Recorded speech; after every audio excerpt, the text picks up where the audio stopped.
I had a tough battle the other night, and we were able to come out and win the football game. And I think a lot of times what we seem to forget is, where we're sitting at and just how well we played up to this point. And we face an opponent, and we just feel like that we can play a lot better than what we played. And at the end of that game, I told our players, I said that, winning is hard. And just don't think that every time you come out that you're just going to blow somebody out. And I said, we're not at that point yet, but we're doing enough just to win the football game. And that's all that counts at the end of the day. We know that we have a tough battle. We're going to go into Houston. It's a tough road game for us. And you look at a team that has played very well. The only loss they have is to Texas Tech. But you look at what Oliver, who's been mentioned as one of the best players in college football. We know our hands are going to be full trying to block him. Houston's a very good football team. It's going to be a big-time test for us. But you love the excitement. I was just thinking about it. We haven't had a game this big since Central Florida a year ago. So the thing for us as a coaching staff is get our players prepared to go play, and the right focus got to be there. We got to concentrate, and we got to be locked in. Had to have a really good week of practice. It all starts on the practice field. We have a good week of practice and let that carry over to the game. And we know what we're up against, and we know that we're going into somebody else's territory. I told them it's going to be a hornet's nest, and we just got to be ready and ready to take on anything that comes at us.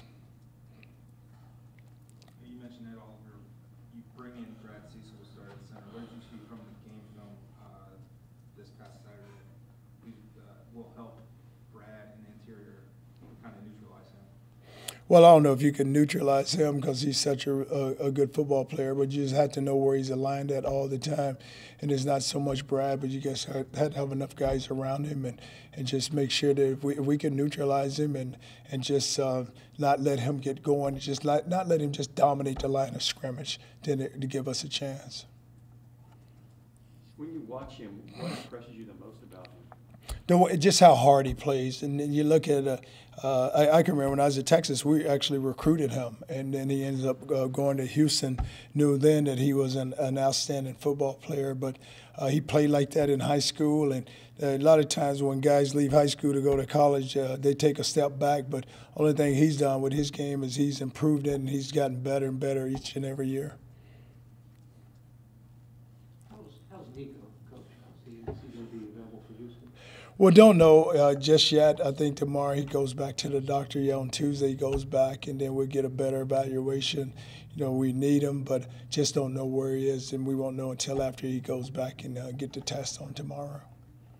What is ailing? Shoulder. Looked like Randall got a little dinged up Saturday. Is he all right? Yeah, Randall will be able. If we had to practice today, he couldn't practice. But I think by the time we get ready on game day, he'll be ready to go. What are your thoughts on the conference overall? Obviously, until last week, you had 3 undefeated teams in the same division, and just wondering what your perspective is at this point. Well, I look at it, and we don't get the credit that we really deserve. And you look at just, you think about, you're right, last week we had 3 undefeated, and Houston loses. Cincinnati gets beat by a team within the conference in Temple, so they got beat within the conference. But anytime we play out of conference, we end up playing very well. And you look at what Central Florida's doing, even what we're doing. And now Houston, just the one loss to Texas Tech is all they have. So it's going to be a really good battle with us this week, but it's really exciting. But when you watch the battles and you watch the games, it's really no one just getting blown out because they're all close games and everybody's staying within the games. And so you can look at it's not a big separation within each team, but everybody just plays good enough where the guy that walks away with the win, he's played good enough on that day. Will Brandon Boyce be available for Saturday? Boyce. We're looking at it. Just don't know exactly for sure yet, but may need him, but we won't know exactly right just yet. Your impressions of their quarterback, King? Well, I think back a year ago with King, and he came in against us and ran around and made that throw there at the end. And this year, he's so comfortable in the pocket now. He can make the throws, and then he's good enough where he can beat you with his feet. It's almost playing against Quentin, and that's I feel like I told our defense it's like going against Quentin now. He's good enough where he can outrun you, and he's quick enough to get out of the pocket. And then if you turn loose a receiver, he's going to be able to find him, and he has made some very impressive throws, and they've been deep balls. So it's going to be tough where we're going to have to contain him. You look at last week, we let the quarterback get loose on us, and he was able to run for 200-plus yards, but you can't allow King to do it because, if he get outside, he's going to run for 200 yards, but also he's going to be able to throw the ball effectively. Does 4th and 24 still eat at you a year later? Well, we had a chance there last season. We're sitting there 7-0. You win that game, you're gonna go into Central Florida undefeated, but even losing that game, your goals are still in front of you, and all we had to do is go win the last one. But you wanted to get to the game. You don't ever want to lose a game, and you play each and every week to win. In the first half, offensively, it just seemed like shooting yourself in the foot again. The turnovers, ill-timed penalties, and then the second half it just flipped. You guys kind of rolled through. Kind of started with that last drive of the first half, 7 plays, averaging over 8 yards per play. That's the kind of offense that we've seen in spurts and fits. What needs to change in that first half?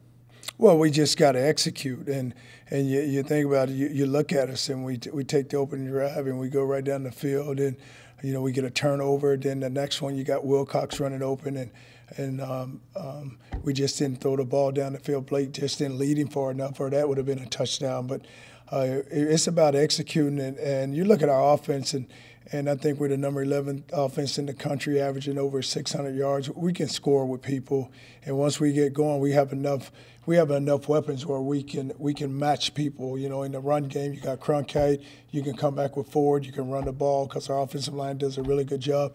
And then on the outside, you can throw the ball down the field with St. Felix and 8. But we have enough weapons. It's you like to get started fast. You like a sense of urgency, but also you want to make sure that you got to be consistent, and that's what we haven't been. We haven't been, because you may play a really good half of defense, and then the next half is bad. You play a really bad half of offense, then the next half is really good. So the consistency is what we got to get, and we got to put it all together. Was part of the Greg Reeves told us, just some run fit issues Saturday. Was part of it not having Nico there and having to improvise?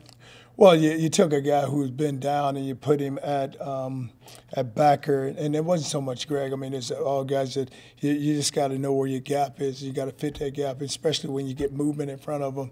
When you get movement, then your gap change, and that's what you have to be able to see. Because I said to Reed, he said, "Oh, it happened so fast there." I said, "Yeah, it's going to happen really fast. You just got to make sure that you see your keys, and you can't let your eyes take you away from your keys, because there was so much motion. A lot of times you follow the motion, then the ball is snapping. Now you're going to lose your gap. But those are things that can be corrected because they are gap control, just run fits, and you can fix those problems. Will Houston show you a lot of motion?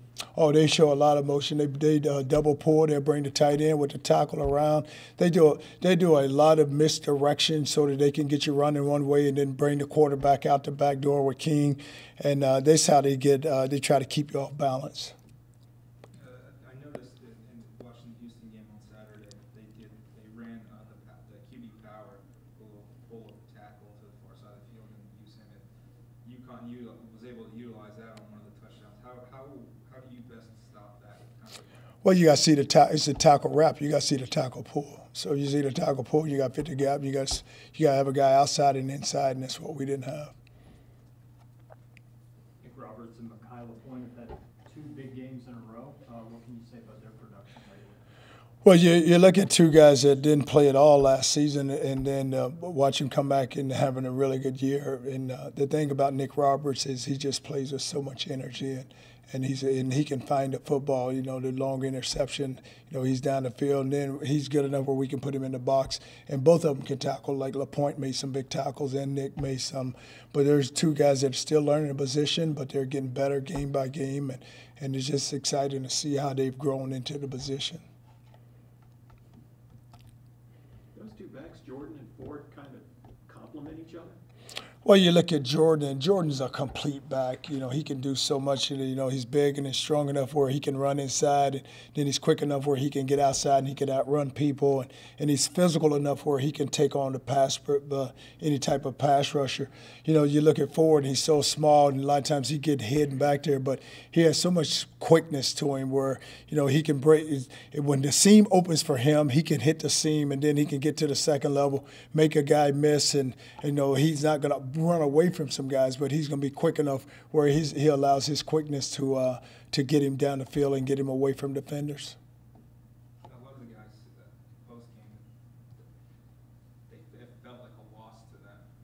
Is that how it's been Sunday and today?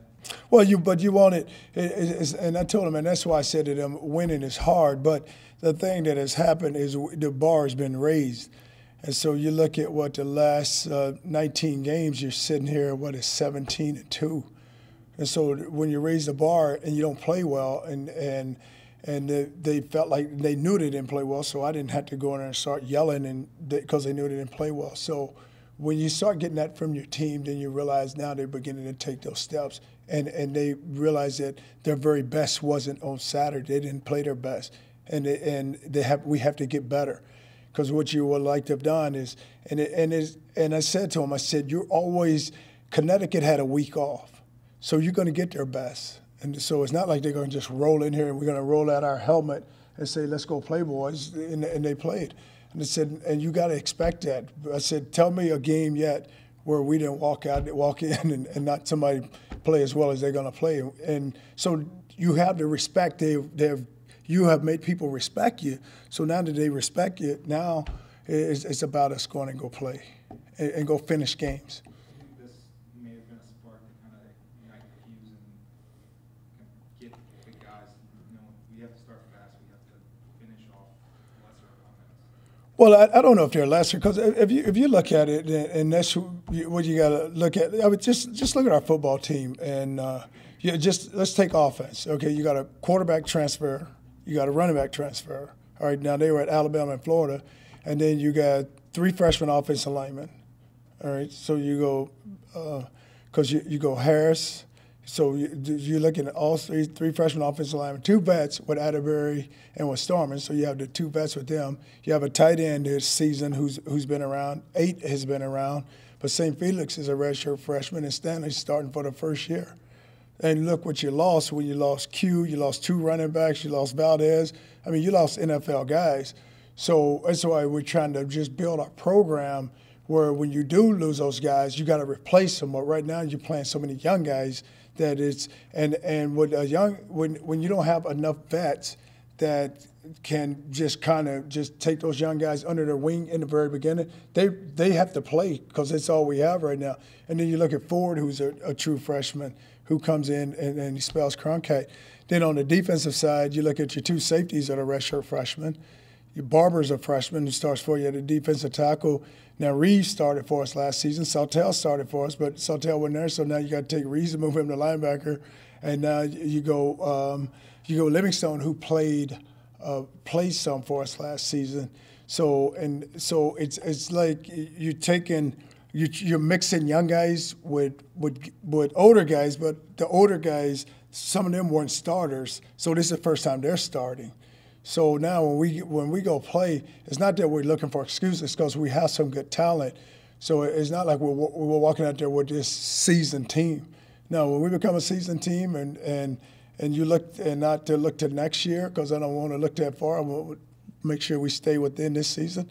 Now you can sit there and say, wow, look what you got coming back. I think sometimes, though, with kind of the weight of the expectations of the season and maybe with a lot of those young guys coming in, do you think that's a lot of added pressure for them? Maybe that's something that maybe they haven't, really seen a lot of before. Can that get to them? Well, it doesn't get to the young people because they have no idea. They just when you look at a freshman just want to play. That's the only thing you want to do. Now, sophomore wants to start. A junior is worrying about winning, and a senior is worrying about his, what's going to happen after football. So a freshman, those guys just want to play. So any freshman you put out there, he's happy to be on the field. Now he's going to give you everything he has, but he's happy to be there. But you just it's a different dynamic from a team a year ago because the team a year ago, it was already built, and it was like you had guys like you take Augie, you take Q, those guys were 3 and 4 year starters. So this group this season, they never got a chance to play, and they for sure didn't get a chance to talk. So now you're trying to get those guys to become your leaders when they never said anything. Because your older guys, Augie, for 2 or 3 years, him and Q were the voice, and they were the captain of the team.